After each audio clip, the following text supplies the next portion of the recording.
Now a retired commissioner of police and said to be in his 80s, James Opio, the face behind torture at the Nyayo House torture chambers, is said to be sickly, suffering from diabetes, hypertension, heart condition, and eye problems.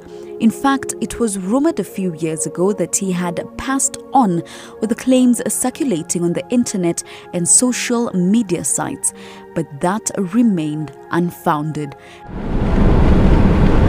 And so we embarked on a quest to find a man that apparently doesn't want to be found, perhaps due to his past. Getting a hold of him is an undertaking that is almost impossible, we soon discover. Information, pictures, anything. It's almost as if, save for the accounts of those he tortured, his relatives and a few former colleagues, he never existed. And so approximately 291 kilometers later, we brace ourselves for the prospect of coming face to face with a man that victims describe as intimidating, brutal. And so our journey leads us here to Rongo constituency in Migori County as we seek to trace a man that has been branded the chief torturer in the Nyayo House basement dungeons. And even despite him having served for well over 30 years in the police force and heading the well-known special branch in the Moi government, he continues to remain a mystery figure.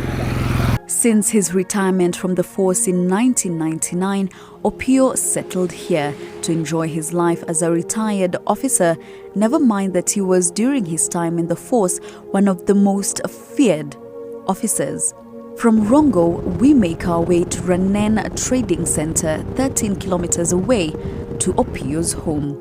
Many before us have tried and failed to get him, and as we contemplate our chances, we remain alive to the fact that we were forewarned. He hates the press. So when we arrive at first, the gateman meets us warmly. That is until we ask to see his boss.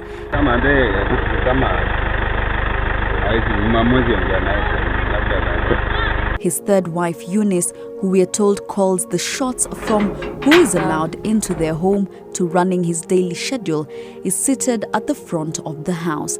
And when our presence is announced, she declines to meet us. Not once, not twice, but we remain adamant.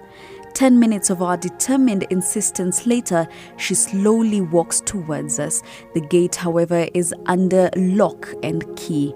After introducing ourselves, we ask to see her husband. Ayuko? Ayuko? Oh. Alienda Kisumu. Kwanza anasikiaje? Tulikuwa tumearifiwa asikii vizuri. Tulikuwa tumearifiwa ajisikii vizuri, anasikiaje sasa hivi? Iko afadhali? Kwa nini mzee? Mtu alienda safari, sasa atajuaje atarudi lini? Tunajua ni ngumu, sasa nikwambia atakuja kesho. Na saa kama hii bado hajapatiwa hajatibiwa.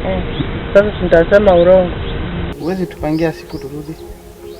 Siwezi kupanga kwaona hiji dari yake nasema. However, our sources maintain that everyone who pays a visit to the home in an attempt to see the old man is always, like a script, given the exact same response as us. We are, however, also informed that contrary to this same story that he is away, he normally sunbaths during the day at the back of the house, so well fenced off that we could not drive around to see. Now, this is the path that leads to Opio's home, and the furthest we could go is the gate. And whether or not his wife's statements are true or false remains a secret only known to the inside of that compound. In part 3, we take a look at the state of the country's position on torturers during the KANU era and the fact that none of the torturers has ever been brought to book.